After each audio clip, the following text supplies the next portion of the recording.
This is a nothing. Yes, did they play perfect? No, they still win. Yes. What are you doing if the Celtics win the championship? If the Celtics win championship, I might break my sobriety. I might act up. We did it! You got him. All the way. Celtics versus Heat. Celtics in what? 4. Celtics versus Knicks. Celtics in 4. Got Celtics in 4? Hell yeah. Use a vocab word from a couple years ago. It's mind-boggling. That's it, GOG. Let's go. What do you think for tonight? You think I'm worried about the Warriors? I ain't worried about the Let's go, baby. 18, baby. Load up the boat. Why would you say that? Because I'm not no recently he's putting up games like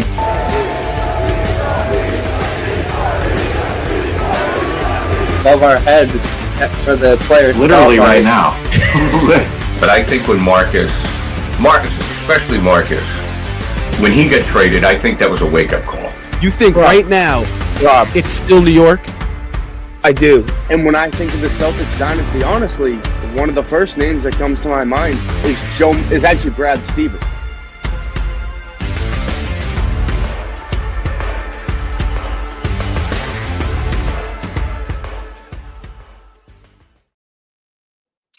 What is up, everybody, and welcome to Celtics Talk Weekly Postgame Live. I'm your host, Seamus Zarlingo. Alongside of me tonight, Nick, Franco, and Griffin Aldrich. Guys, the Boston Celtics were finally in pursuit of back-to-back titles. Game 1 this afternoon on the TD Garden floor. The Boston Celtics pull out a 103-86 victory over the Orlando Magic. The Celtics coming in as the 2 seed, the Magic as the 7 seed, playing the Atlanta Hawks this past week in the play-in tournament to earn a spot in today's game against the Celtics. And as we saw throughout the game, the Celtics struggled in portions of this matchup. However, in the end, pulled out a pretty good win here today, a 17-point victory over the Orlando Magic. And you guys know how this rolls. We've been doing it all regular season. Now we get to do it rolling into the playoffs. Guys, initial thoughts. We'll start with you, Franco. The Celtics beat the Orlando Magic in their own game today. The Celtics only scored 103 points tonight. 2 of the starters in tonight's game only were in single digits for scoring. It was a defensive-minded game that we were expecting to see out of Orlando, but it was really the Celtics just taking it up with them on the defensive end. 13 steals, leading and 5 blocks, so 18 stalks for them. A lot of transition breaks. It was a close battle during the first half of tonight's game. Orlando was keeping it close. It was a physical game. We saw that when Jason Tatum went down with a injury to his right hand. I think he just caught himself a quick little stinger to the hand. So I'm expecting things will be all set with that moving forward. But it was just an all-around great win. This team was able to extend the lead and really were able to maintain and have quality control through that final fourth quarter. And were able to walk away with tonight's game and take the lead 1-0. I will say this. I don't know how long I'm going to be on here. Might be leave and come back. We'll figure it out. But my initial thoughts from tonight's game is just I said it earlier too. I feel like this is kind of going to be like that Pacers series. Back last year before Eastern Conference Finals matchup. I feel like the Magic, they play at a pace where kind of it's going to be back and forth. I mean, this isn't going to be an easy one. Every game is going to be a battle. I think the Boston Celtics could get it done in 4 or 5, but it's going to be back and forth. And you saw it today. The Boston Celtics, I love their play in the first quarter. They looked great. Their intensity was great. They looked honestly like an OKC type play, honestly. They were fast. They were aggressive. They played great basketball. Kind of slowed down the pace in the second quarter and then picked it back up, got that intensity back. But one thing that really stood out to me was I love the fact that Tatum didn't have such a great night, and Porzingis was obviously struggling in parts of the nights. Jaylen Brown had a midnight, he looked good though. Obviously, we'll get into him probably later in the game. post game show. But he looked good. I saw a lot of things that I was happy about because there's been a lot of concern around him. But I saw a lot of good things about him. But it's the fact that, obviously, gonna get into it again, Derek White. But it's the fact that Derek White and Peyton Pritchard, you saw it when they had that big performance, both having in the 40s. You see that energy is kind of shifting, and Tatum doesn't have to have a big night. Brown doesn't have to have a big night. Porzingis doesn't have to have a big night. It could be a team effort, and that's what the Boston Celtics do, and that's what's so important. And overall, this game is just a statement win. And on Celtics Nation Rise, the podcast we did, episode 34, Andrew was talking about, hey, look, the Magic could come out and easily get you on this first game, and then the Boston Celtics are going to turn around and show some intensity. I mean, the game was there for the Magic a lot of the time, but I feel after that second quarter, the Boston Celtics kind of were like, all right, we're not going to let this happen. We're not going to let this be a factor. We're going to keep the intensity pushing, and we're going to go through. And that's what they did. I mean, they closed out the game solid. There was a little, again, we're going to get into it, but there was a little shakeup with Jason Tatum. So it was definitely, it felt more intense than a game one of a playoffs. But I love intensity. It's playoff action. It's the best basketball you're going to see all year. We're finally over that slump, not slump, like hill waiting for playoffs. We're finally here.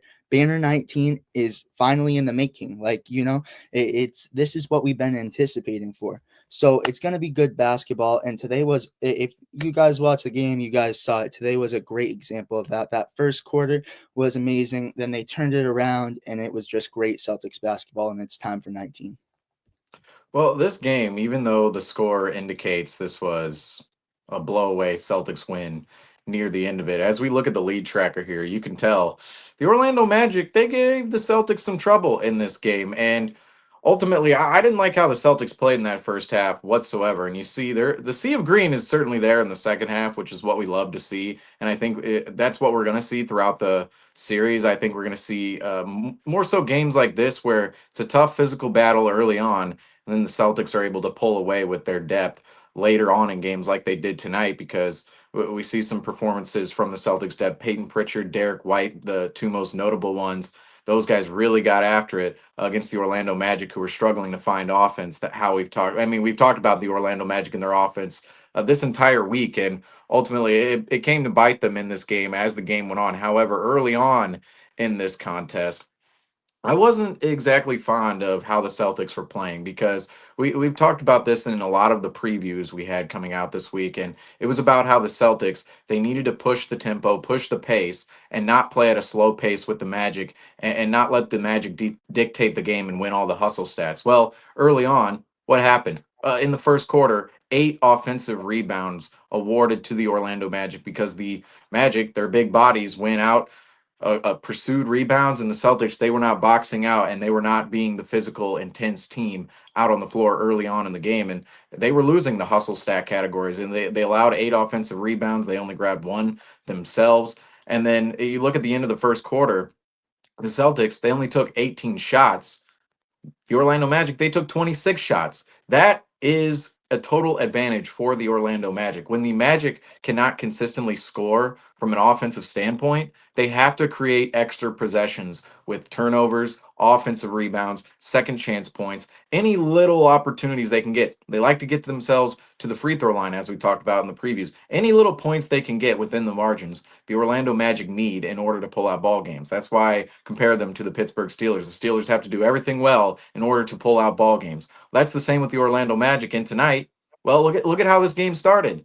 The Celtics allowed the Magic to shoot 8 more shots than themselves. And we all know the Celtics are a more prolific offensive team than the Magic as we saw this game go along. But early on in the game, if you're allowing 8 more shots to the Magic and they cannot create offense efficiently throughout a game, you're putting them in a place of an advantage, because they need all of those extra opportunities to win the ball game, especially if you're going to play a grinded out ball game like it was tonight, 103-86.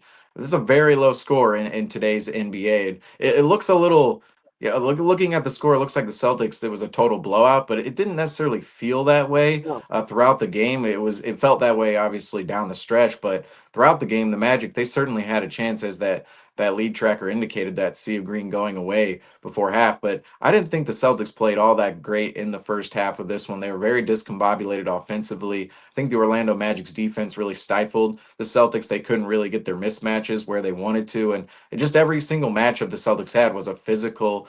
They were facing somebody who was physical, somebody with length, somebody with size, somebody who could actually defend on the Magic. But throughout the game, the Celtics just had more offensive options, and you saw once the Celtics, when they went on their runs, that's when they were pushing the tempos, creating turnovers, getting those extra opportunities for themselves, and then just playing at that up tempo pace to the point where they're just putting points on the board consistently. Whereas the Magic, they couldn't match the Celtics in transition. They couldn't match the Celtics in the half court either because, let's face it, Paulo Banchero and Franz Wagner. I believe they went what 14 or it was 13 of no, they were 20. I don't even have the stat. I'm not even going to throw it out. It was like they shot way over 50% in the first half between the two of them. Those were the two Magic scoring options. But as for everybody else, the Magic just didn't have enough after Wagner, after Banchero, and those two guys just didn't create enough for everybody else out on the floor in order for the Magic to go ahead and actually compete with the Celtics near the end of this game. And that's ultimately why I think Franco and I, we came in here and predicted a sweep in this series. We thought, yes, it would be a tough physical series, as we saw in the first half and even into the third quarter, but as the game went along, the Celtics just had way more. The Celtics had way more versatility than the Magic, way more offensive options, more offensive creation, and just more guys off the bench to bring in and help the cause. And tonight we saw the Celtics ran away with this game, and I think that's gonna be the style of how the series goes down the rest of the way forward. But just looking at some of the Celtics struggles tonight in that first half before they took off, what exactly bit the Celtics the most from your guys' perspective? And Franco, we'll start with you. Can I say something really quick? Actually, yes, we'll go with you, Griffin, because we know we're in and out here. Yeah, I gotta go after this, but I might be able to join back. If not, yeah. But I just want to say I agree with you. I felt the intensity in the first quarter was better running wise. Like we are playing at a fast pace. Like there was a lot of fast breaks, a lot of fast plays, playing physical and aggressive, a lot of elbows. You saw it playing physical basketball. But a thing that frustrated me is we couldn't get a rebound. And you already mentioned that, Seamus, but we couldn't get a rebound. We were making kind of lazy buckets in a sense. And that's what frustrated me from the get-go. But then we kind of shifted the energy a little bit, and then it was a downfall. But I look at that, and it kind of it sucks in a sense because if we would have got boards right there, because there were so many opportunities for us to get boards, we could have been up like 35 to something in that first quarter, but I gotta run. But great game. I might be back. You guys might see me later, but you guys got it. Link's always open. Got you. Yes. I'll see you guys later. Thank you, Griffin. Thank you. All right, here we go. This transition is always. There you go. Hey, how about that? Transition was kind of smooth this time, wasn't it? Do we have the green box this time? I don't know. I didn't see it. I didn't. I didn't. No, I think we were good. But We're good here. Nice. Yeah. I'll kind of go. I want to give credit to the Orlando Magic for the first half of tonight's game. They were making it a pretty physical and a challenging game on the Boston Celtics when this game first started. The Orlando Magic were able to get things flowing for themselves and also were able to match a lot of the Celtics scoring abilities through the first half of the game. Credit to Paulo Banchero for being a solid player and Franz Wagner. I just am kind of curious wondering if that is the best that Orlando can throw at the Boston Celtics, and if there were any adjustments that the Orlando Magic could make, because holding the Boston Celtics to 103 points is a feat within itself when you're facing this team. However, not being able to make up for it on the offensive end is a challenging thing for Orlando. So not being able to get any contributions from anyone else, and that might have been within the Celtics' game plan, was allow everyone else to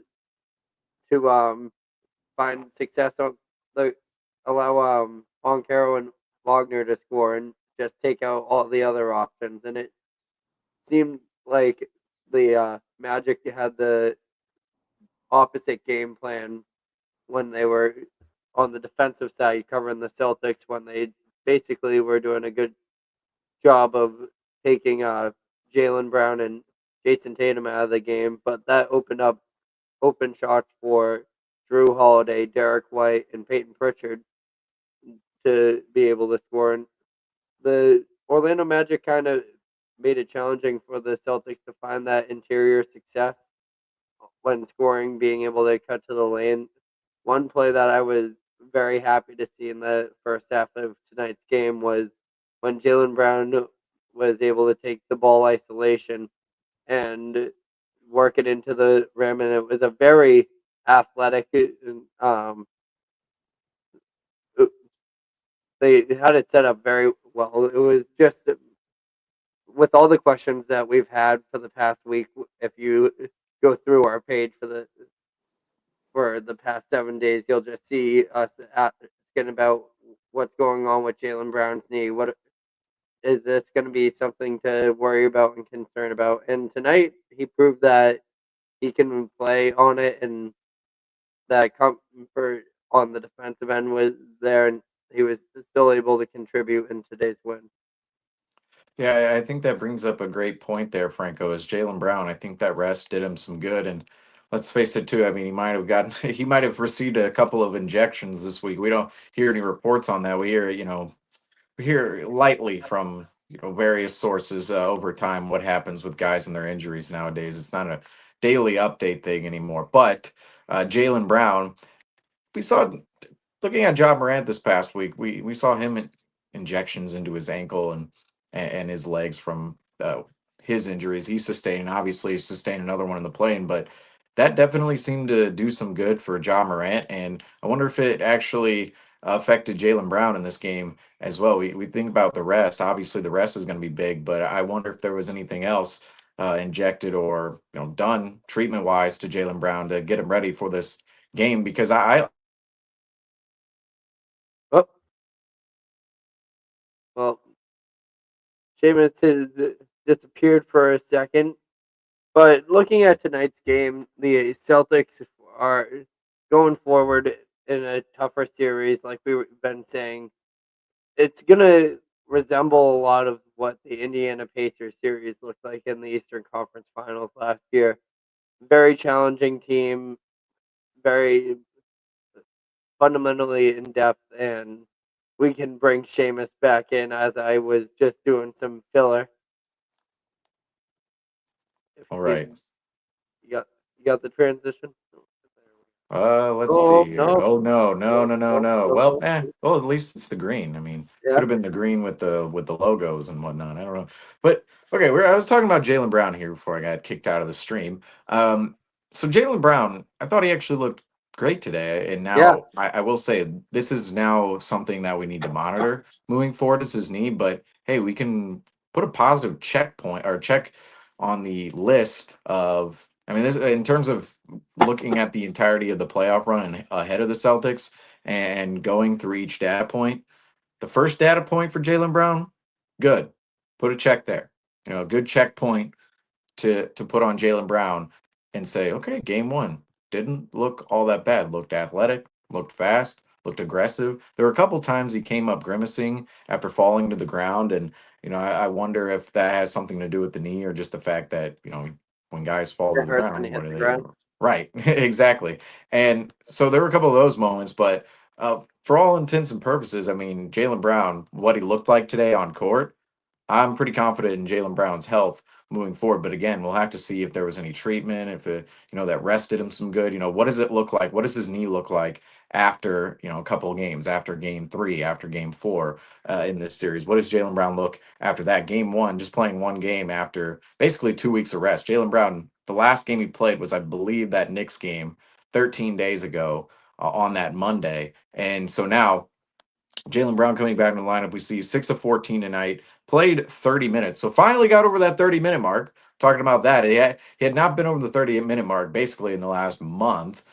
Finally comes out and plays 30 minutes, 16 points, 5 rebounds, 2 assists, 2 steals for Jaylen Brown. Looked healthy tonight, but we do have to talk about the other Jay, who I guess he's thrown into the pool of injury concerns because Jason Tatum, on what was a hard drive to the basket and a dunk attempt, was knocked to the floor by Kentavious Caldwell-Pope, landed awkwardly on his wrist, and the entirety of Celtics Nation, their hearts sunk into their stomachs once again, as it did all the way back in Sacramento a couple weeks ago when Jason Tatum turned his ankle and was writhing in pain. Jason Tatum did not get up right away. At first I thought, is this his knee? He was holding his knee up into the air. Then he was holding that wrist, his wrist in which he had surgery on a couple of years ago after hurting it in the 2023 Eastern Conference Finals. And that playoff run back then, actually, I don't know. That injury might actually go back even further on in time than just the Eastern Conference Finals in 2023. I know he's worn a wrap on his wrist for quite some time, but he injures his wrist, and the 2 free throw attempts right after the injury, I was not optimistic after that happened. Jason Tatum goes to the line. Obviously, he was fouled, flagrant one. 2 free throw attempts. Clanks both right off the bat, and we're sitting here thinking, oh my goodness, Jason Tatum, he's not going to be able to shoot for the rest of the series. What's going to happen if Jason Tatum can't shoot? Well, Jason Tatum came out for the rest of the ball game, put up a couple more points on the board, didn't have to do too much. There was 8 minutes left in the ball game after that. Finished 8 of 22 on the night, 17 points, 14 rebounds, 4 assists for Tatum. Really could not get it going early on. Very discombobulated. I thought the Magic hounded him, and he just didn't have his rhythm, his flow. I thought he was aggressive in the right moments, but just didn't get too much going out of it. And we just didn't see. I see the 4 assists tonight. We just didn't quite see the playmaking we typically see out of Tatum, and it felt more. I don't want to say forced, but that is what it was close to from Tatum tonight. I thought there were smart shots in there, but I did think there were a lot of errant attempts where he's trying to fade away from mid range. He's going to the bucket. He might have 2 on him, and that's where the playmaking comes in. Maybe there was a pass out to the perimeter, maybe there was a dump down, but Jason Tatum kind of shot over 2 guys or took a tough layup attempt. He's a little discombobulated for tonight's game, and I think he'll get better as the series goes along, because once you see a look once and then see it again, you have more of the keys to crack it the second time.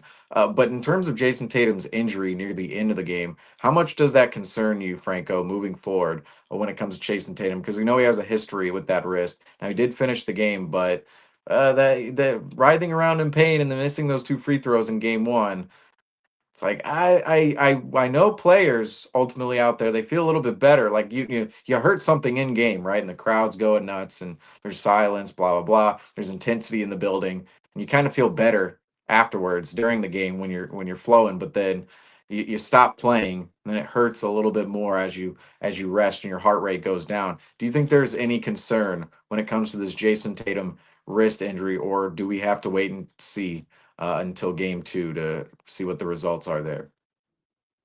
Obviously, we never want to jump the gun, as we have said before. Every single speculation we've made on this show, when it comes down to injuries, when we talked about Kristaps Porzingis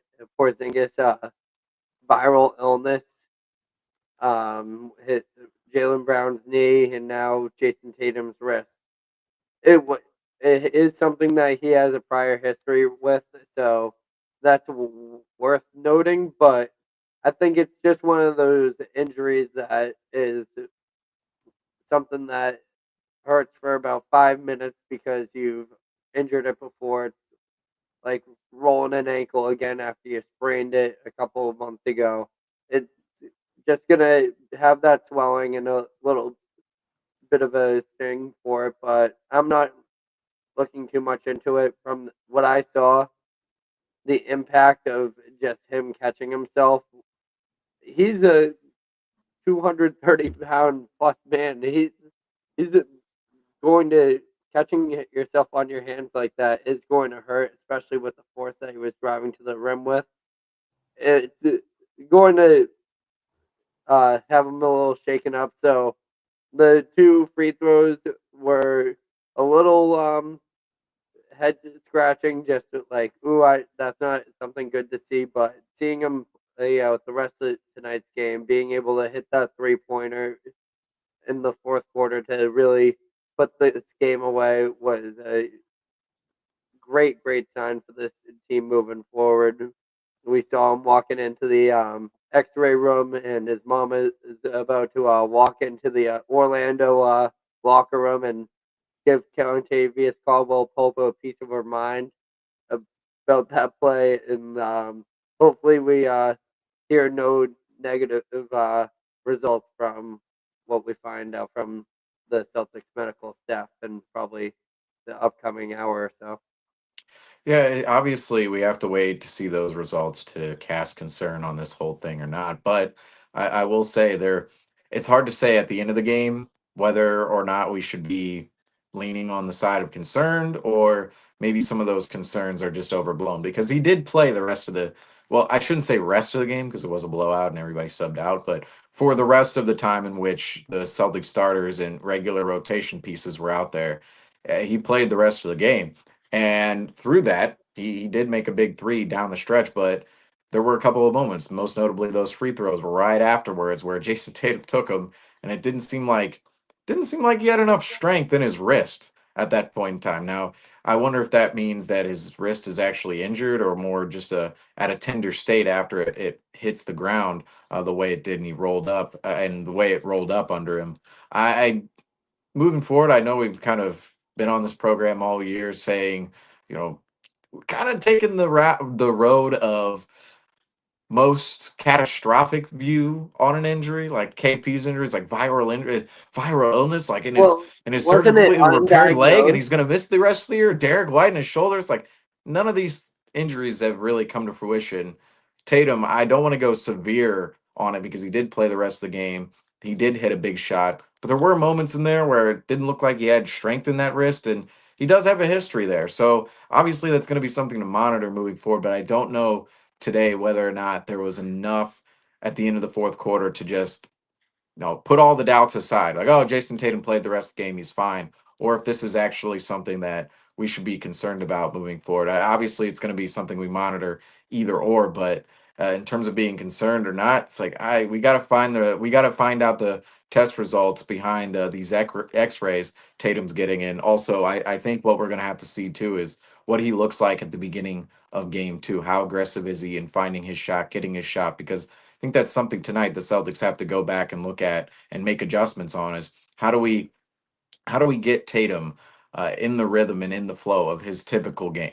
Because the Celtics are going to take what the defense gives them, as you saw tonight. I mean, Derek White, we'll talk about him in a second. Derek White, 30 points on the night, and hey, we don't. Hey, let's new top of the screen right here. We don't spoil player spotlight. Yep. So hey, just You got saying that right now. Just saying that. But you saw Derek White, even Peyton Pritchard, other guys were able to get involved in this one, but Tatum and Brown, they really didn't have their typical nights. I mean, Brown, we know he's coming off of his knee injuries, and Tatum, that wrist at the end of the game, but just throughout the game, I didn't feel like Tatum was properly, I shouldn't say properly involved, but I didn't feel like he was in his typical rhythm, his typical flow. I didn't feel like he was in a state in which the game was coming easy to him. I think the Orlando Magic were making it very hard for himself on the offensive end of the floor. But eventually, we all know the Celtics as a team turned that around. Other guys were able to contribute. But that brings up the point here of what changed for the Celtics in this game. When you look at the first half compared to the second half, the third quarter, the Celtics blew this game open, and then the fourth quarter, they continued that sea of green. But the beginning of the game wasn't exactly like that for the Celtics. Celtics went up by double digits at one point in time, by 12 points, but then allowed Orlando to grab a lead right before halftime. They didn't. We already kind of talked about some of the problems, the physicality, the rebounding, the pace early on in the game. But what changed for the Celtics in the second half of this game for the Celtics to go ahead and blow out the Magic? Simply, the ball started moving.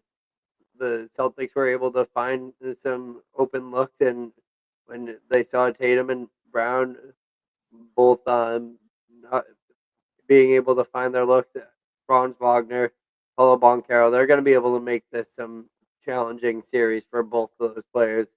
So that's why I'm expecting to see, as I said in my preview, big games from the guards, Peyton Pritchard, Derek White, and the one I predicted is going to be the key factor in this series is Drew Holiday.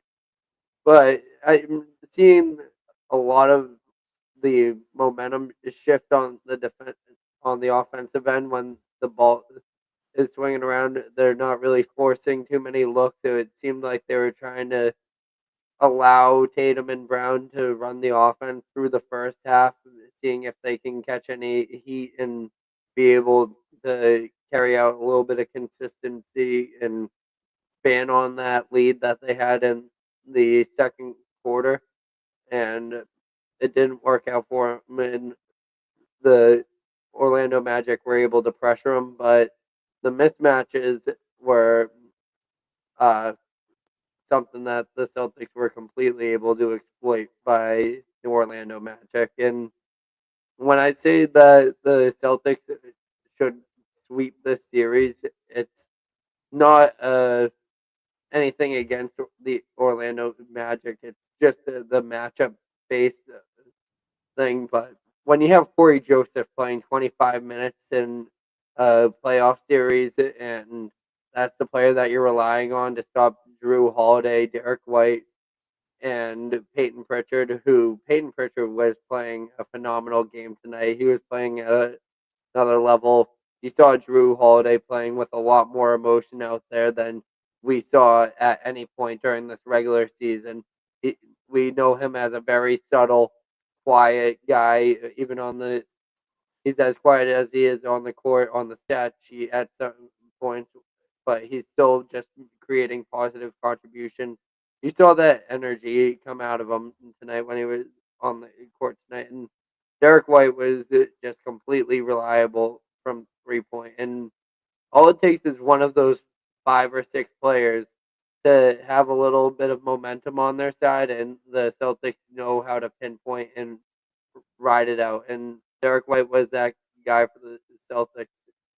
And I just think that it's a very tough matchup for the Orlando Magic when it comes down to it. I think they should be trying to get more out of their bench players.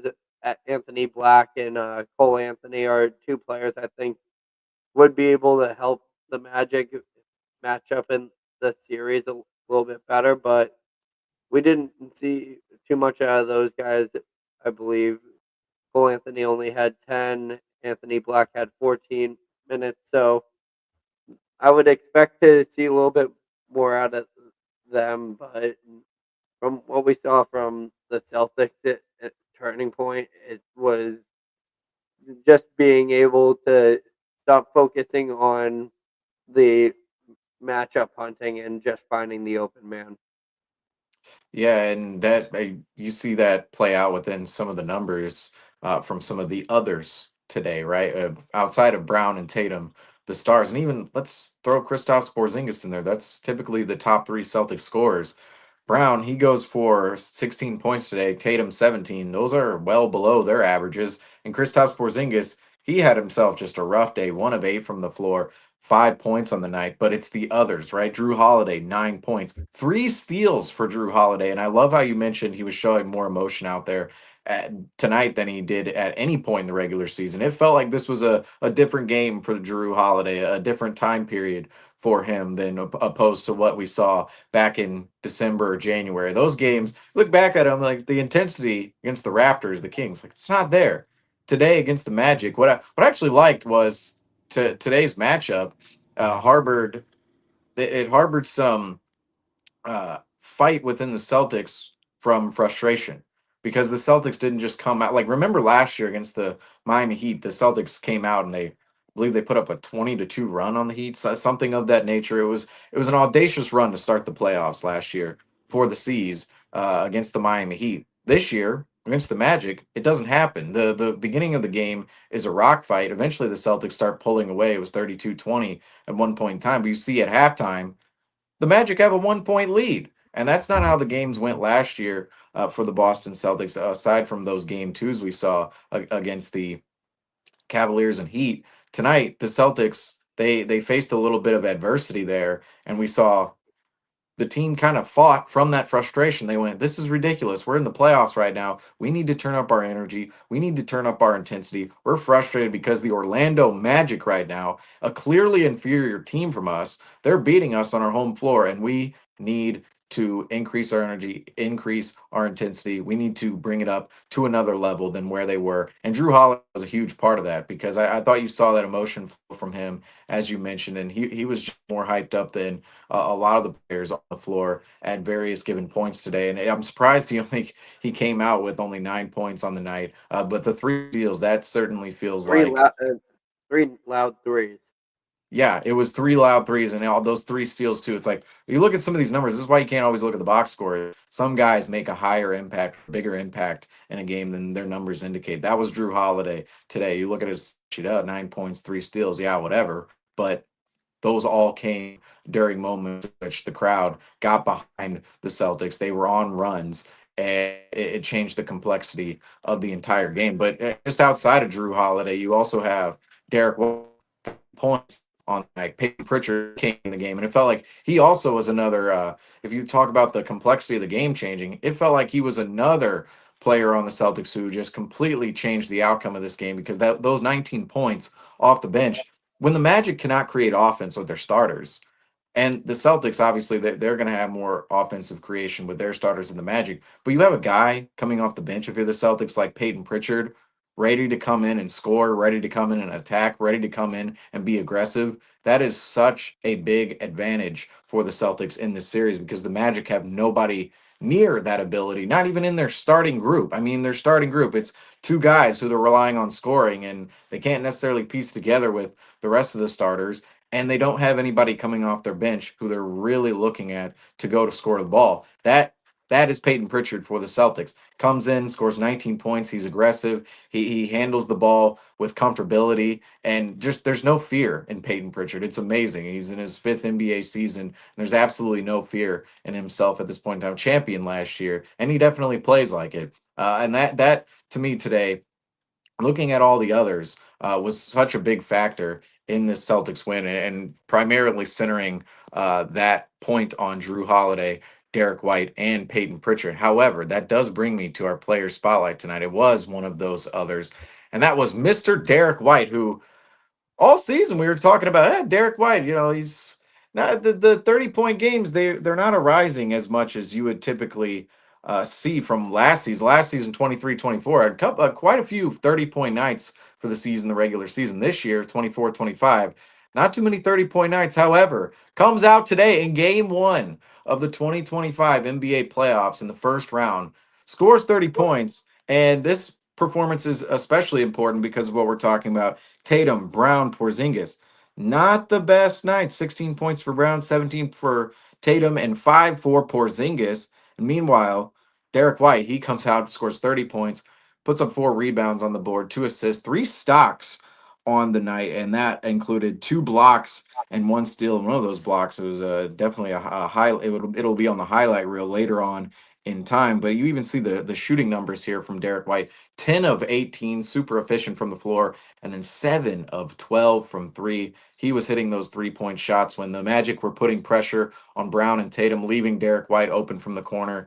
Derek White was hitting those threes, and this is what makes the Celtics so dangerous, is Derek White and really the rest of the supporting cast for the seasons. When Tatum and Brown or Porzingis, like we saw tonight, they're not having good games, the Celtics have other guys they can go to find scoring, especially within a night in which some of the guys at the top of the roster just aren't bringing it. And I'll say this: when everybody's bringing it at once and everybody's scoring, that's when the Celtics can just overwhelm an opponent. Tonight, I know the score indicates that the Celtics overwhelmed the Magic near the end, but that's not really what it felt like. The Celtics can get Brown, Tatum, and Porzingis going in this series, along with Derek White, along with Peyton Pritchard, as we saw tonight. That's when we're going to see the floodgates open for the Seas. But tonight, a little tougher of a battle throughout the night. However, the Seas overcame the Magic at the end, and it was a lot of it had to do with Derek White's 30-point night. But examining Derek White tonight and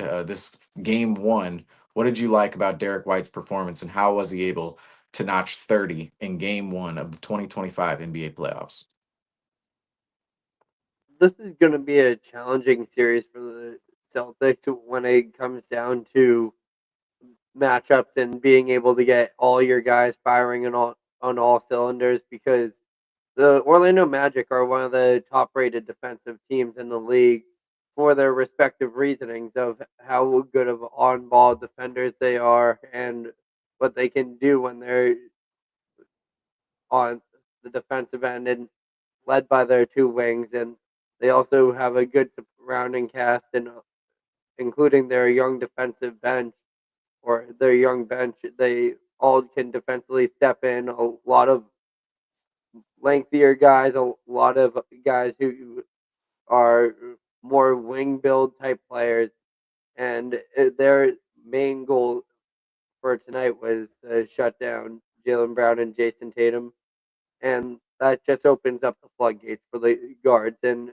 that's going to be the name of the game this series, is how the Boston Celtics guards can take full advantage of these mismatches and opportunities that the Orlando Magic are giving them. Obviously, if Jalen Suggs was in, this would be a little bit different alongside Mo Wagner, because you would kind of see the Orlando Magic be able to play Contavious Caldwell-Pope consistently against Derek White, but that will just allows Derek White to run his game, and he's obviously not the one person that you want to leave open when it comes down to this team. Which makes this team such a threat is there's not really a right answer for which player you take the attention off of.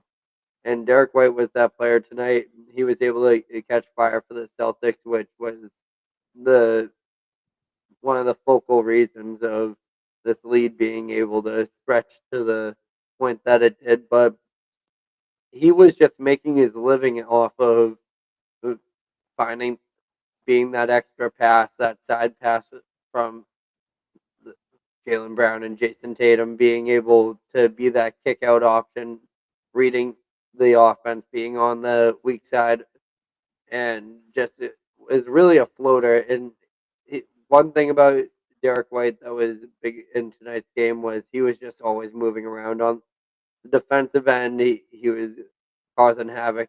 He had one of his chase down blocks, and it's a big sign when he's stepping up. And you saw the Celtics struggling off the jump on the defensive end, allowing a few offensive rebounds to the Orlando Magic. And Derek White stepped up and brought that hustle right back to him through the second half, and was able to maintain it at a more consistent rate than anyone on Orlando was able to.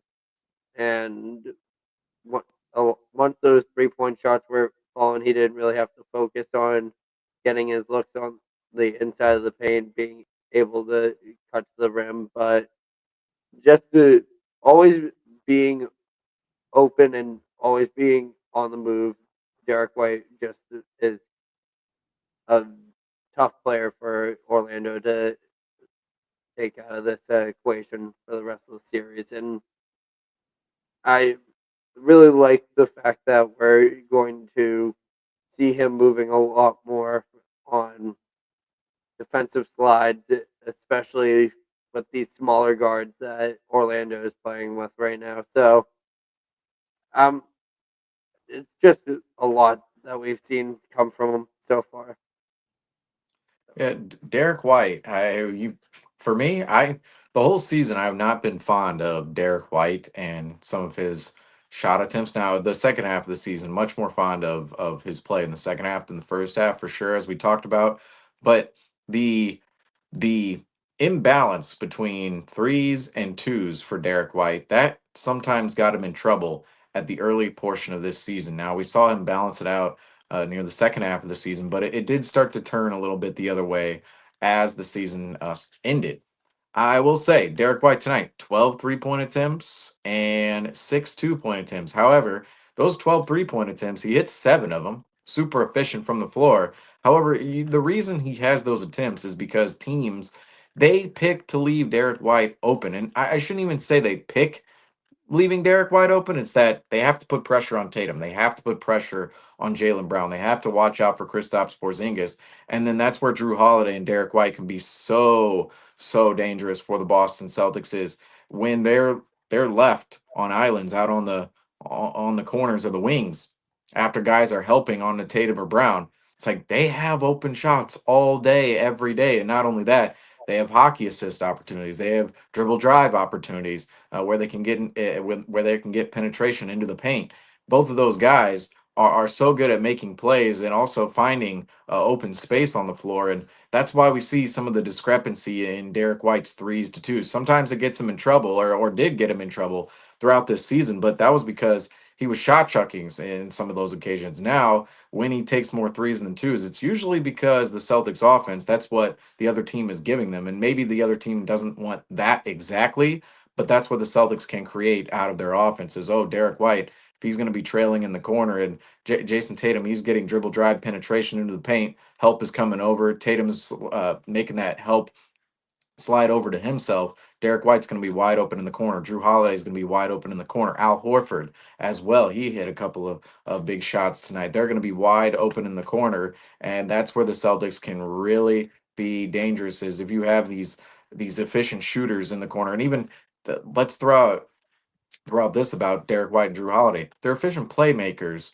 as well. They're not primary playmakers on the Celtics team, but if you give them the ball and you give them space to operate, they're going to make the right play every single time because they're NBA veterans. They've seen a multitude of looks. They've won an NBA championship. And to this point in time, that's why the Celtics, I know they're not the favorites right now. Oklahoma City, after today's game, I know a lot of people are feeling great about OKC being the favorites right now after a 51-point win over the Grizzlies today. That was just embarrassing for Memphis. But this Celtics team, their options on the floor, you have to put them in the conversation. I mean, everybody puts them in the conversation of best team in the playoffs, but over Oklahoma City, Cleveland, it's like the Celtics, look at their options on the floor. It's scary for any other team to go up against. And I know other teams feel confident in facing the Celtics later on down the line, but this Celtics team is just a really tough ball club to go up against.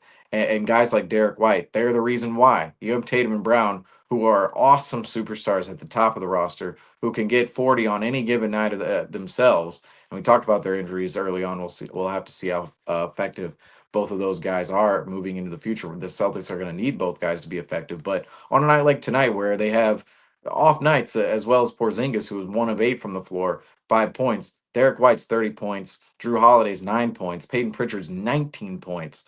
That's what makes the Celtics so dangerous, is those others who can just torch you when you think, oh, we have Brown and Tatum and Porzingis, we have them locked up. It's like, oh, and now Peyton Pritchard's breaking away for 19, and Derek White's breaking away for a 30 piece on the night, and Drew Holiday, he's coming up with huge threes, and we know what he's done defensively as well. And that's where the Celtics dominated down the stretches. Those others came alive. The Celtics' depth came alive, where the Magic, they just continuously struggled all night long. But looking at this game tonight, Franco, moving away from some of the individual performances, did anything, looking at the entirety of tonight's game, first quarter to the fourth quarter, did anything tonight change your opinion on the series? We both came on here during the preview. We thought this could be a definite sweep for the Celtics, just looking at the struggles the Magic have from an offensive perspective. Defensively, obviously they're very good, but the Celtics, they're just a juggernaut, as we're talking about here. But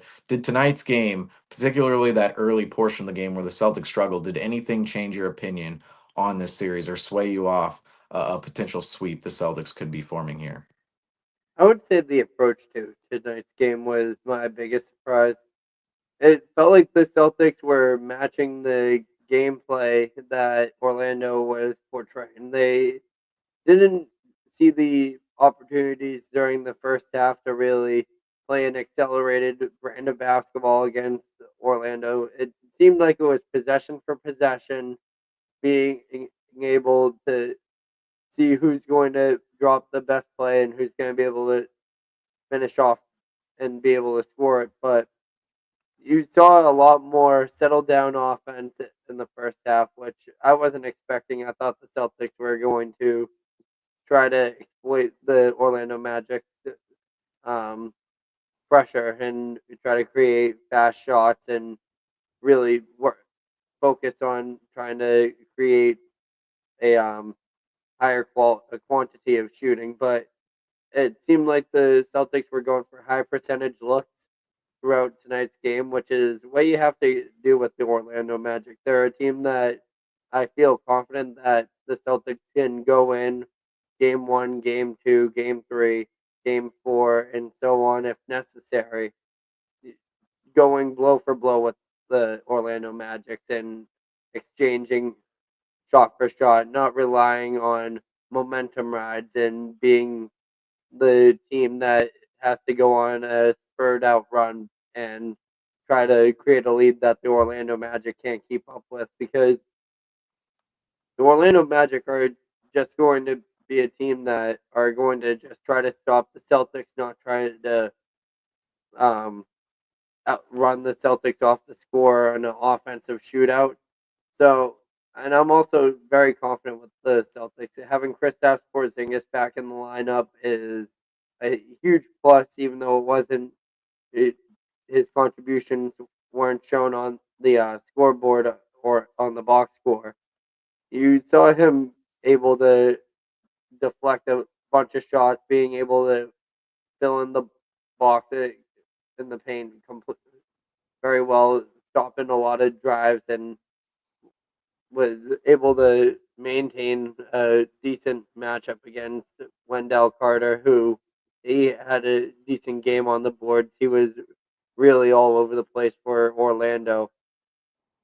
But you see this team just being able to go down. I'll take the Celtics going back and forth with the Orlando Magic on scoring any day of the week, because I just know at one point something's going to click for the Celtics, and it's very hard for the Celtics to stop after that. Excuse Yeah, well, looking at this series, I that first quarter, I'll say this: it did, it did, from my perspective, the Magic played exactly how they wanted to play in Yeah, that first quarter into the second quarter. And I know the Celtics had a 12-point lead at one point in time, but the Magic were winning the categories in which they needed to win. They needed to win the field goal attempts category. They needed to win the offensive rebounding category. They needed to win the turnover battle. They needed to keep the Celtics away from transition. The Magic were able to do that early on, and they were able to stifle Jason Tatum, make things tough on Kristaps Porzingis, and even Jaylen Brown as well. It felt like Jaylen Brown had the most comfortable game out of those three today, but Jason Tatum and Porzingis in particular did not. I mean, those two did not look comfortable today whatsoever. And in that first half, there was a play near the end of the first half where I believe so. Porzingis, it was a dribble handoff situation near the top of the key, and he was trying to give the ball to Tatum. And Wendell Carter, and I don't remember who was defending Tatum, but two Magic players, one of them Wendell Carter, they were blowing up the entire play, just putting pressure on Porzingis, putting pressure on Tatum. Tatum was trying to come off the dribble handoff tight, and whoever was defending Tatum just got up in there and just did not let the dribble handoff happen, just blew up the whole thing. And Porzingis, he's pressured in that moment. He dribbles and he loses the ball, nearly goes out of bounds. He dives on the floor, and then Magic, the Magic, they're trying to grab at the ball, trying to get it away from him. He finds Tatum. Tatum comes gets the ball from him, and Tatum, he looks like Bob Cousy out there. He's just dribbling back and forth, and then he literally did this like almost like Harlem Globetrotters, like went all the way around, like I'm talking like Bob Cousy went all the way around the court and circled around, drove to the bucket, and just from that opportunity, he was completely out of control, completely off balance, and then threw up a terrible shot right as the shot clock ended, and there was a shot clock violation for the Celtics, and I thought that epitomized some of the Celtics possessions in the first half there, where Tatum and Porzingis, they were completely swarmed on that possession, and the Magic, they forced a shot clock violation, and those two there, you can just tell they weren't comfortable on that possession. They were just completely swarmed. That's what happened to the Celtics in the half court in the first half when things were methodical. But we see the reason the Celtics won this game is they were able to get out in transition and run. Aside from the points we made earlier about Derek White, Peyton Pritchard, Drew Holiday themselves getting really involved in this matchup, aside from that, the transition was so big for the Celtics and the Celtics' ability to force turnovers too. 15-9 in terms of turnovers tonight. So the Celtics, there's six more turnovers the Magic have aside from the Celtics, and then in transition, the Celtics 26 fast break points to Orlando's 4. That's exactly how the Celtics have to win this series. That's what I've been saying the entire time leading up to this series is the Celtics, they have to push the pace. They have to push the tempo of the ball game because the more opportunities they see for themselves, the more shots they can put on the board for themselves,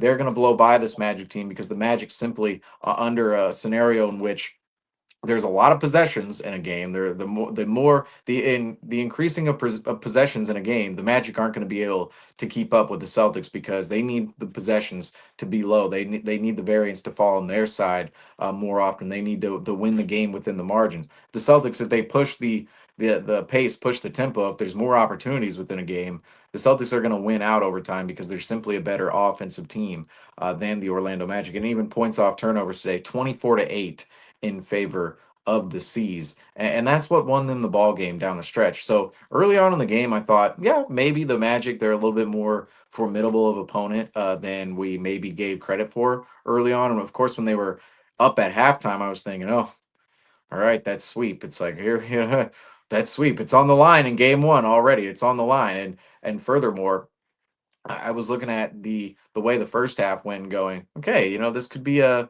tougher series than maybe we gave it credit for, like I was talking about just the Magic as a team, but just the length of the series and what could happen later on down the line. But the Celtics, they finally did what they needed to do in the second half in order to win this ball game. And not only that, but win the entire series. If they do that every single game, they're going to win the series. And that's to me, it's it's easier to feel I feel like it's easier to push the tempo of the game than slow down the tempo of the game at times, especially against a team like the Magic. And I think the Celtics, if they just hone in on that particular facet of the game moving forward on each and every game in front of themselves, they're going to beat the Orlando Magic in four. And I'm not waning off of that opinion. I know the Magic made it tough in the first half, but 86 points tonight, folks, that's just not going to get it done in today's NBA. I know in the playoffs, we know defense matters and you're not just going to win off offense, but this is a series where the Celtics can win off their offensive ability because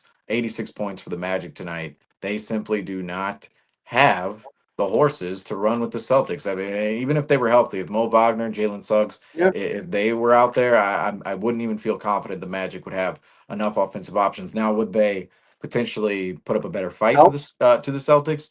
100%. But I still think offensively, these are two teams that are just, I mean, basically you have the Magic who are a bottom 10 offense and the Celtics. I mean, they're a top 5 offense and they're a top offense in NBA history. So just looking at that perspective, this series to me is still very lopsided. And I know what Oklahoma City did to the Memphis Grizzlies earlier. That may have, that I guess set the bar or set the standards for the 1 and 2 seeds for today. As we know, the bracket, the 3, 6, 4, 5s were yesterday, and the 1, 8, and 2, 7s are today.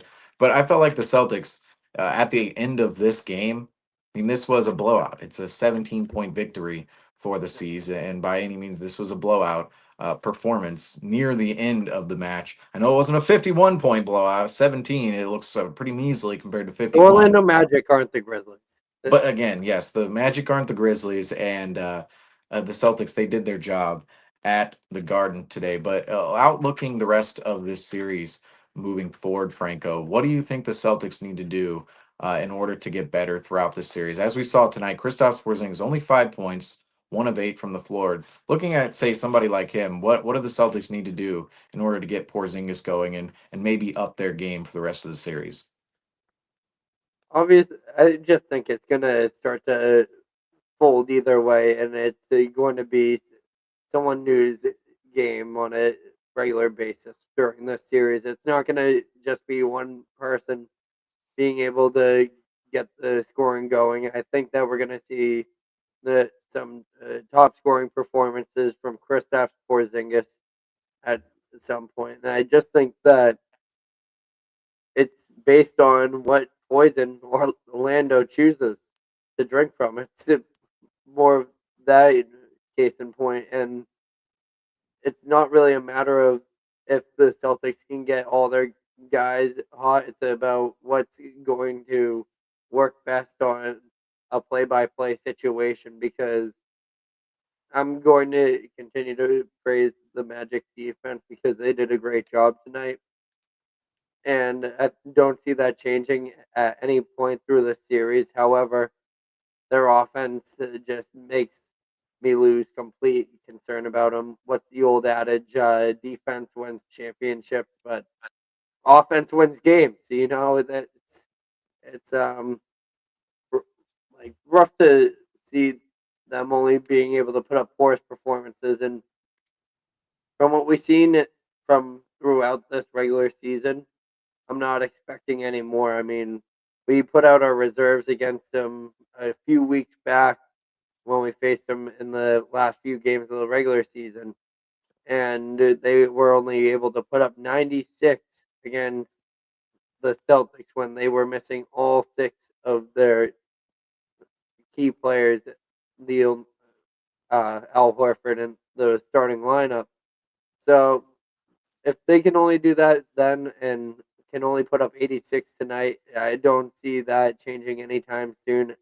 Obviously, even when Banchero has a good game like he did tonight, 35 points is nothing to scoff at, and also contributions from Wagner having 23 is some great work from them, but it's not going to be enough to beat the Celtics. So if they start getting more of the contributions from their other players, then potentially Orlando can make this interesting. But until then, I just think that we're going to see just at some point the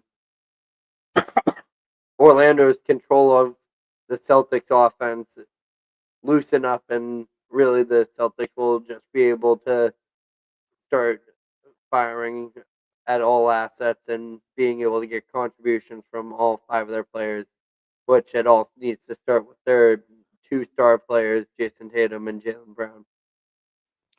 Yeah, and I'm gonna I'm gonna disclaim this for folks and apologize ahead of time.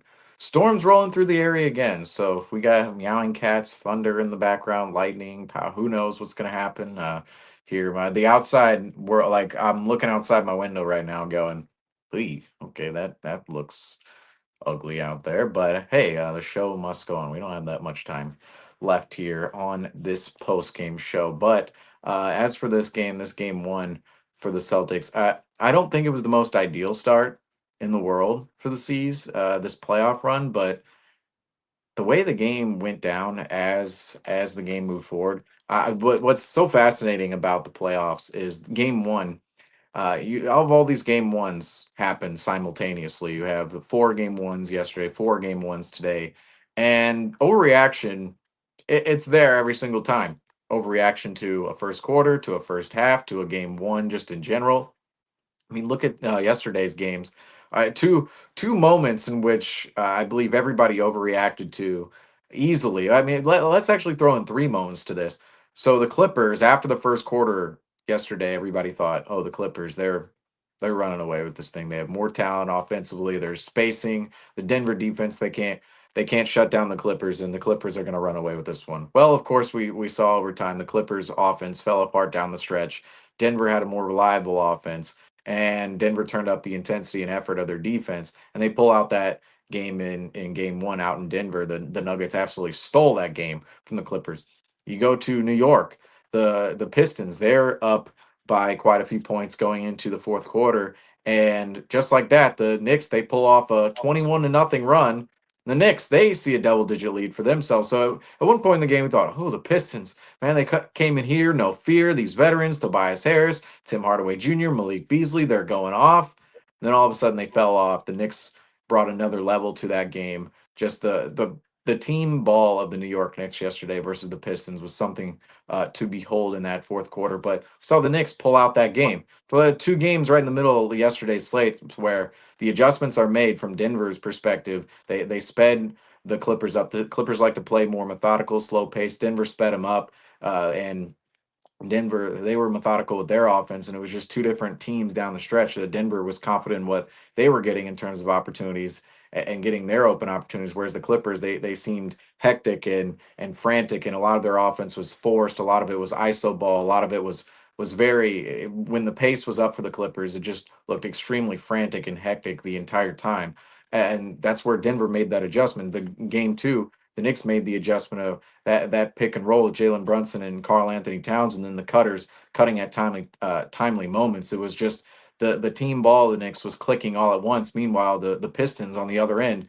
it was sped up offense. It was frantic offense of, we're running Malik Beasley or Tobias Harris off a flare screen, passing to him once, and they're jacking a three. And some of these threes were air balls or short clanks because they were just looking to get them off, and it felt like they had nervous legs at a certain point in that game. And those are all adjustments in which the Knicks and you can even say, I mean, either teams they're making these adjustments. But those are the adjustments the Knicks made offensively and then defensively as well, going against the Pistons. But you get to the last game, it's the Lakers and the Timberwolves. The Lakers defense was awful last night. I don't know. That defense, I was high on the Lakers coming into the playoffs, but if they're going to play defense like that, I'm going to tell you this right now. The Lakers are not making it through 4 rounds, 3 rounds, or even 1 round with that defense we saw last night from the Lakers. But they grab an early 8-point lead in that one, and then all of a sudden Minnesota storms back. They're getting after the Lakers in transition. The Lakers can't communicate on defense. Their energy and their effort and their intensity is low, and Minnesota just barrages them in the second half, particularly at the beginning of the third quarter. But you see those adjustments made. You saw them by Minnesota, you saw them by New York, you saw them by Denver.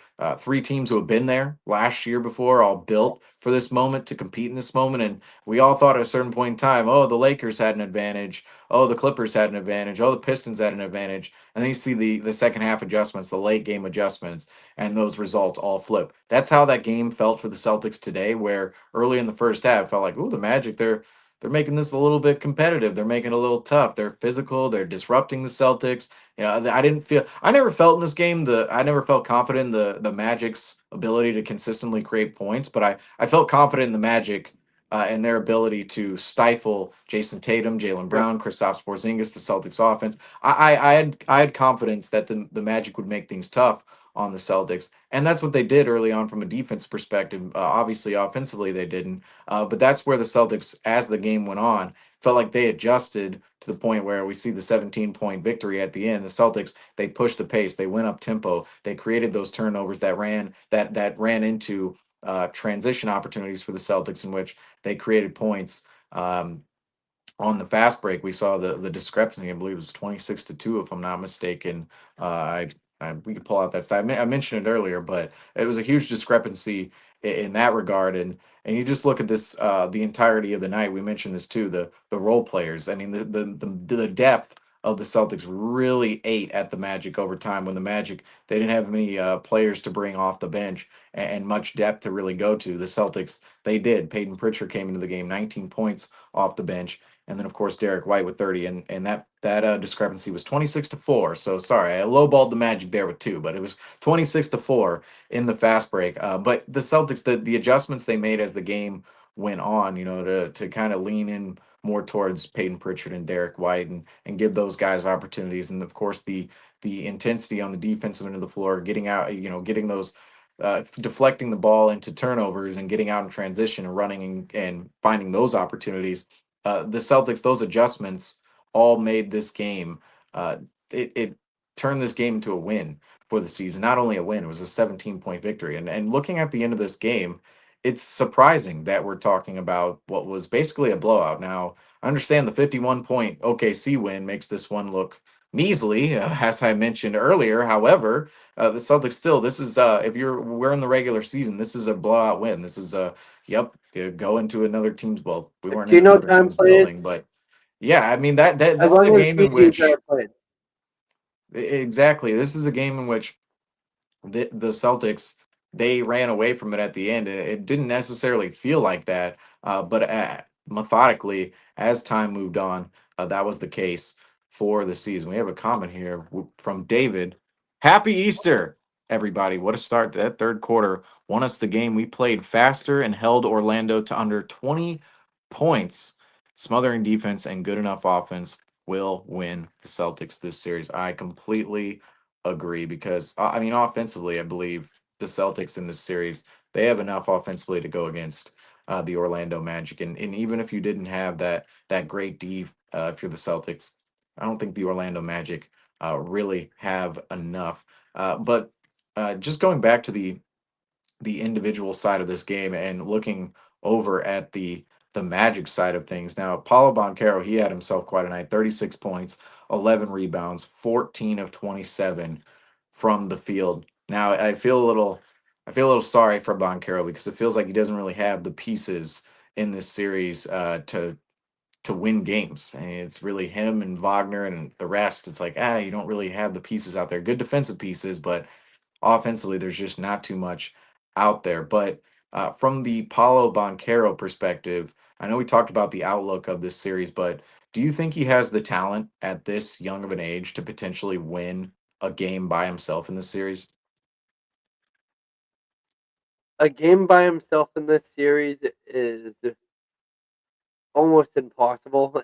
If he was matched up against a team like New York and or a lower team that wasn't as versified and as in depth as the Celtics were, I would say that Paulo Banchero definitely has the capabilities of winning a series. Let's say he was in that Indiana or Buck series and he was on either side of that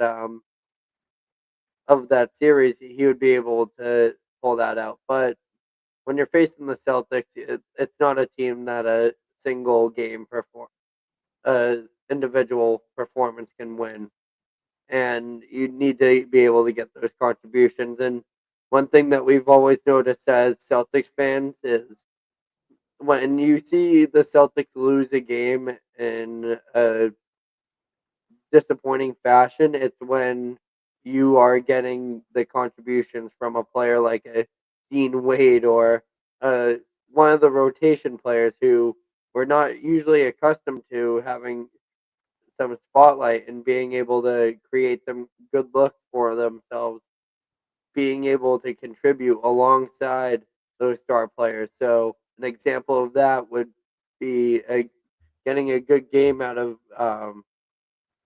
a Jonathan Isaac or a Contavious Caldwell Pope and or a Anthony Black, for example. If you can get those guys to contribute alongside Paulo, then I would feel comfortable saying that they could that's the best chance Orlando has of taking a game out of this series. But if you're only getting heavy production, you're not really gonna stand a chance and be around for too long, especially in these NBA playoffs.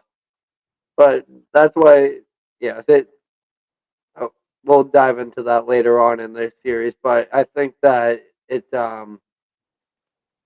he's got to get some help in this series from the players within his locker room, or if he doesn't, the Orlando Magic are probably going to be looking at what player they can get next to him this offseason to help him produce at the level that he's capable of.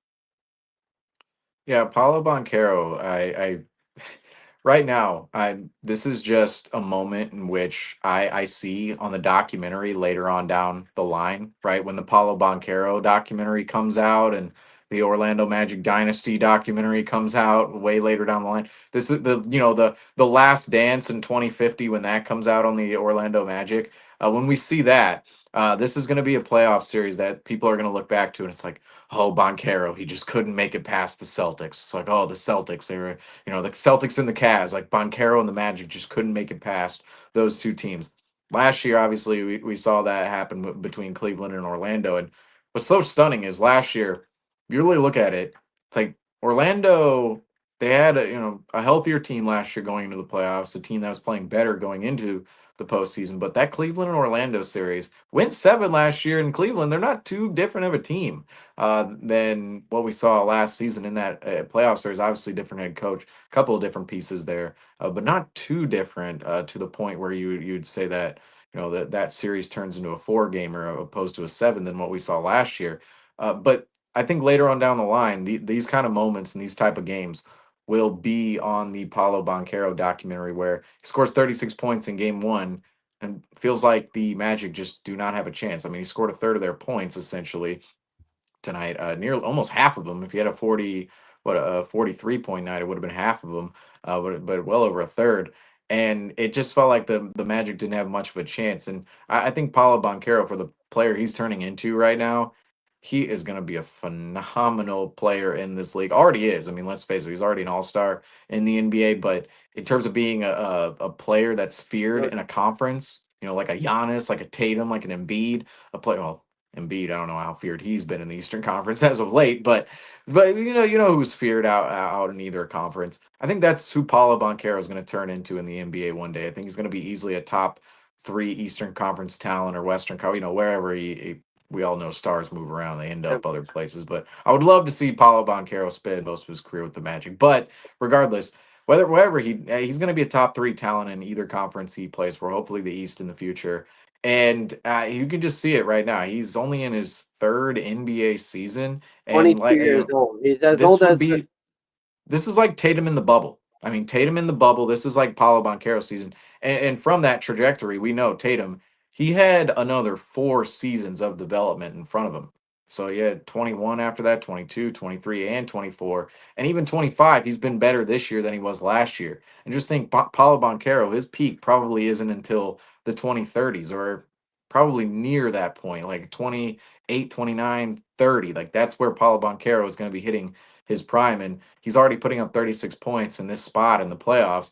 You can see within his game, he can score from different angles and different ways. He's a very physical player. He's got a ton of size, and now he's very young from a defensive perspective. I mean, I think he's gonna learn more on the defensive end over time. Just those little things like Kevin Garnett and Drew Holiday, two of the best defensive Celtics players ever. Just because they knew every little thing on the defensive end of the floor. I was watching Draymond Green in that play in the other night. It's like every little aspect of defense, just like, oh, when you can swipe at the ball without fouling, how are you contesting a shot or deterring a shot without fouling? Well, where is your positioning on the floor? How are your feet set, your hips, your shoulders, all of that good nonsense. I think Paulo Banchero, he's going to get better at that defensively over time. We see offensively, he's only making strides, more and more strides as a playmaker. And I like to see that is what's changed within his game this year is he's become more and more of a playmaker. And we should expect that out of Banchero because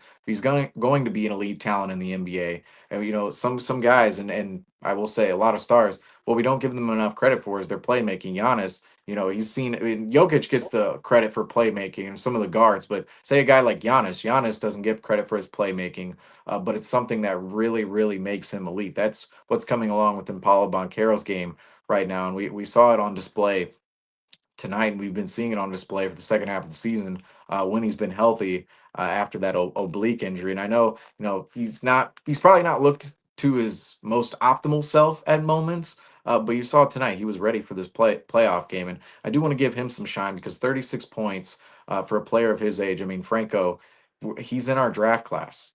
I mean, I'm pretty sure he could have been in high school with us. Well, no, that's what I'm saying. He's in our class. Like what? Okay. So what was your draft year 2022? So the year it would have been your high school year and then college and then the year after that. So was it 2022? Yeah. So mine too. Okay, he was drafted in 2022 after spending 1 year at Duke. He was in our class. He was in our graduating class. So imagine it's like that is like us out there scoring 36 points against a historic franchise like the Celtics in pursuit of back-to-back titles in game one here. that's what Paulo Banchero did tonight, and I definitely want to give it some shine because I do think he's going to be a special player in the future. He's already a special player for the Magic right now, but just in terms of being, a face of the league, I think Paulo Banchero is certainly going to be up there with all the ability he has within his game. Super mature player for his age. His size is just ridiculous as well for his age. He's only going to get more size. We see Tatum from the bubble to now, he's certainly added more muscle. Well, that's going to be Paulo Banchero as well within his NBA career, and he's already, I would say, Banchero up to this point is probably more physical than Tatum was as a 22-year-old, 21, 22-year-old. So that just kind of, for me, looking at the perspective and projection of that, the trajectory of Paulo Banchero, I feel like we just had to highlight that on this show because he was a freak tonight, and I think he's going to be a freak heading into the future for the Orlando Magic and even this series. Could he win a game by himself? I think we saw tonight that that answer is actually more on the side of what you gave. It has to be the others for the Magic. I think Paulo Banchero, if he had a 20-point night and the others show up, that's when the Magic have the best chance to win. Tonight felt like Banchero, 36 points, nearly half of the Magic's points, didn't get it done. I mean, what does he have to do? Score 50 in this series to get it done for the Magic? I mean, that's where I look at it and go that Banchero, I don't think he's going to be able to win a game by himself, and that could be because some of the playmaking, but also just the fact the Magic don't have much more in this series. However, looking ahead on this series and looking ahead to Game 2, what do you expect from the Celtics and the Magic from an adjustment standpoint going into Game 2? Game 2, I would expect the Celtics try to establish their own pace instead of playing at pace that the Orlando Magic were comfortable with. I think felt like a little bit of a feeling out process through that first quarter between the two teams. Now that they're more acquainted, we see that the Celtics have usually when they play these types of back to backs, and we've seen in years prior series, you kind of see Joe Mazzulla see what is working, see what isn't. I think the ball is going to continue moving around on the offensive end. I think that you're still going to be trying to find ways to get everyone else involved alongside the other players, like Derek White was able to tonight. He's gonna continue to have his contributions, but you look at players like Jason Tatum, Jaylen Brown. I would expect one of them to have more um, a more established performance. I would expect one of them to have at least 25 to 30 points to next game, which is Wednesday. So they have a few days of rest in between. I believe 2 days until their next game. So that's a very good sign for Jason Tatum. When we look at next game, he's going to have a few days in between. So I would assume that even if he is marked down as questionable, he will be available to play, and they're at home, so he'll probably be in the training facility getting any rehab and anything necessary. So I feel like both of those guys are going to come into Wednesday's game healthy. So I would expect big nights from them, and I would expect Orlando to bring it a little bit more on the offensive side of things. But at the same time, I feel like that will end up leading to the Celtics being able to score at will, no matter who is the one leading in the scoring. Yeah, I think an important point you made in there is there are 2 days until the next game, which it's going to be great for Brown and Tatum to get some rest under themselves the next couple of days because both those players, injured wrist for Tatum, injured knee for Brown. I mean, that's for all the great things we saw today from the Celtics and what ended up being a blowout win at the end. There's some injury concerns after game 1 already, and it's like, can we just 5 minutes? 5 minutes, Franco. Can we go 5 minutes without worrying about an injury? 5 minutes. 5 minutes. I already game 1. Tatum wrist, Brown knee. I'm not too concerned because we saw both of them finish the game. Brown looked better. Tatum, he's going to be at home, going to have some rest, but we'll have to see what what happens with him at the beginning of game 2, because I think that's going to be the telltale sign of how healthy he is or not. Fourth quarter, we don't really know if that was just a little bit of adrenaline running through Tatum or if he was actually okay. As we move forward, that is something that we'll have to look at. But those 2 days rest, certainly huge for the Celtics. And moving into game 2, some of the adjustments, just continue to push the tempo.